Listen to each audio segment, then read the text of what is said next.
So fun fact about little old Somerset, Kentucky, it houses not one, but 2 paranormal museums. The fun fact about Joshy boy here is that he's been to neither of them, which is baffling because he's like a cryptozoological nut. Mole hole. Well, we're not going to the mole hole because we're going to International Paranormal Museum and Research Center. John Jameson fell. Aww. Alrighty, so welcome, Josh, to the world of the International Paranormal. So I'm just gonna kind of follow you, like observe you. Observe me. Observe you. These while they observe me. Yeah, exactly. Like him, he'll observe you really good. That's cool. Dinosaur poop. Where's the dinosaur poop? Tooth. Oh, I think it's dinosaur poop. Oh wait, is that what that is in the jar? Is a tooth? That giant tooth sitting on the... Oh, how could I have missed that? Josh, do you think you can replicate that face up there? Then we got some big feet right here. Say, are you hungry for some Nutella there, Josh? What's the significance of... Everyone questioned that. Apparently, the story behind that is that Bigfoot likes Nutella. Because, like, I guess that's fair. At least Bigfoot's got taste. Are you much for aliens, Josh? Are you a believer? No, because if I say I am, then I'll freak myself out whenever I'm outside in the dark. So, like when That's you watch like next a whole level season of gaslighting. Finding Bigfoot, and then you go outside, take the trash out, and there's like a shadow there, and you're like, I don't think I'd be afraid of Bigfoot too much. I think Bigfoot would be pretty chill, honestly. real people are the scariest. They are. Say, I've never seen Bigfoot start a war. Moving on to the ghost room. You better stay up, little man. So, like, how are you towards, like, ghosty goos? Ghosts? Yes. I've not personally had anything weird happen yet. Did I ever tell you the story of how I think I saw an angel? Wait, what? When I lived in Louisville, right? Yeah. Me and there's some other kids I was friends with at church. I was young, maybe like, I don't remember. So I was fishing. It was about church time, right? Yeah. Because it was like a Wednesday. We were getting ready for church because Dad was preaching. And this guy comes down in a suit, you know, just talking to us, right? Weird thing was he knew our names, but we'd never seen this guy before. And he said he knew everybody's names. Oh. And when he told us it was time to get up, you know, to church was starting, we told him bye. We started walking up the hill because, you know, lake's down here. You walk up the hill and you go to church, right? Yeah. Turn back, he's gone. Oh. Gone. Mr. Kyle. Oh, there he is. Yeah. So we're over here just regaling on some old personal ghost stories, and you've probably had more experiences than anyone I know. What would you say is your most memorable one? My most memorable, like, ghost hunt actually didn't even lead to a ghost activity. It was when I was downtown Somerset Cemetery. Oh, yeah?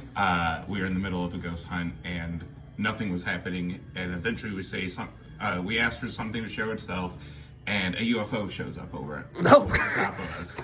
It was a green light that flew back and forth on Highway 27 for about 15 minutes, and then shot off west, like immediately, just stopped and shot off west. Wow.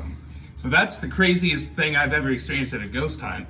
But other than that, you know, one of my favorites actually is I went to Waverly Hills Sanatorium. Oh, yeah. Not to do an investigation for their haunted house. They turned the whole bottom floor into just a crazy haunted house. The year I went, there was like a projection on the building and everything. It was really cool.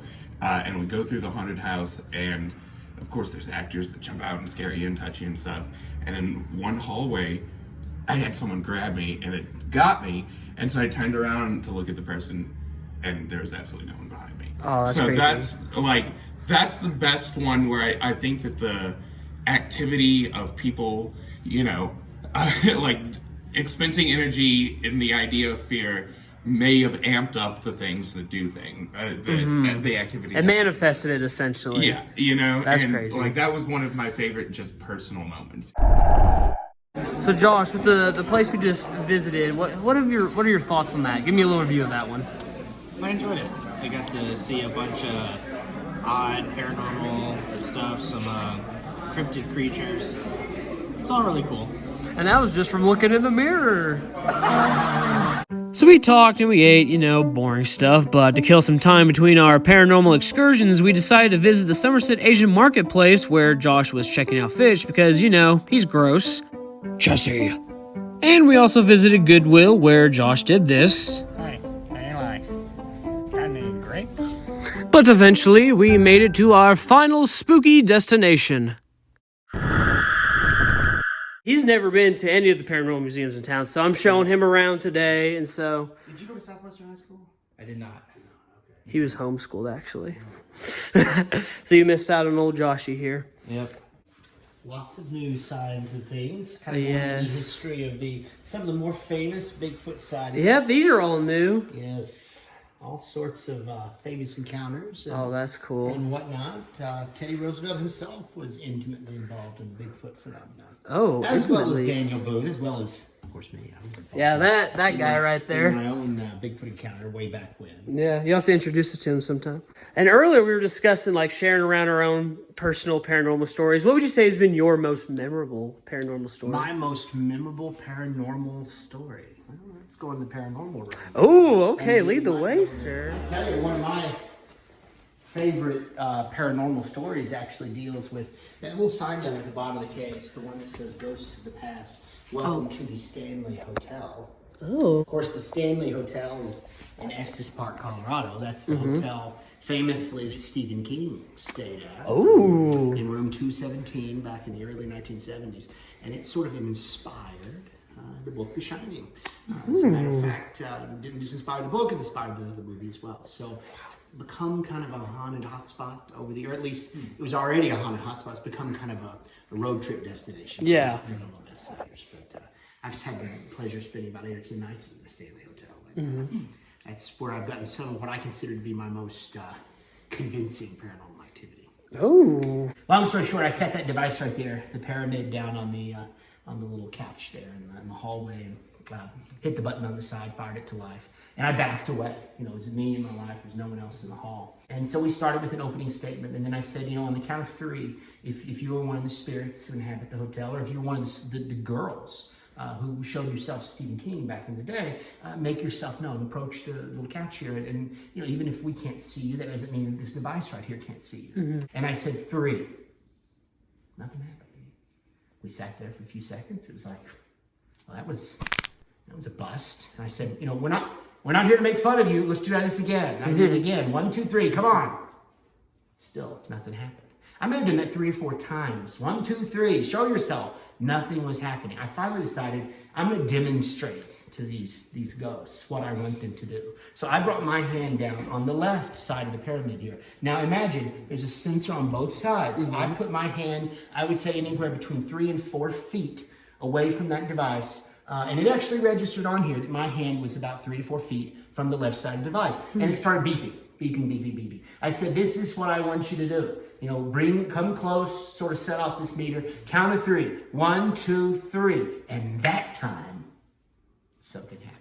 Oh. That time, on the right side of the device, again, about 3 or 4 feet away, it started registering that there was something, movement. Nothing I could see with my own 2 eyes, but it was as if someone had put an unseen hand on the other side of the device. At first, you want to believe, well, is there a fly buzzing around? This can't be ghosts. There has to be something. There has to be a logical explanation for this. So I decided I'm going to move my hand a little closer to the device. So I brought my hand a little closer. Again, on the left side, it started recording that I went down from 3 feet to 2 feet to 1 feet from the device, still beeping and whirring and whining. And I said, if this is really you, can you do that? As if on cue. On the right side of that device, it started beeping down again. Started showing that the unseen hand was now 4 feet, 3 feet, 2 feet, 1 feet. Same thing. But real quick, I want to test your horror movie trivia, because I would say you're quite the aficionado, right? Well, I wouldn't say I've got know it all. I would not say that. You know most of it all, I'd say. Little trivia here, not too big anyway. And this, to give you a hint, it's on display here within your museum. Okay. So what movie was released in 1988 and was directed by Stephen Chiodo? The Chiodo Brothers? Yes. The Killer Clowns from Outer Space.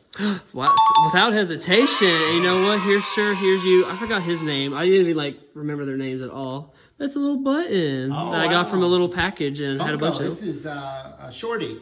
Shorty, yes, that's it. Shorty. I know there's Slim, Spiky, and I guess that's Shorty, and there's Jumbo. Those are the ones I Tell you have. what, watch this. You come over here. This is gonna go inside this case. Oh my gosh! I feel so honored. Oh, Right there. aw, It'll be on display. look at that. Forever. From a box from GameStop to Yes. the Paranormal Road Trippers Nightmare There you Gallery. go. I'm Yeah. honored. Oh yeah, the Chiodo brothers. They actually signed our little our popcorn ghost, or not ghost, popcorn clown here. I love them though. I Yeah. love them so much. So Joshy boy, final thoughts. It was very fun and spooky. I enjoyed it. It was fun.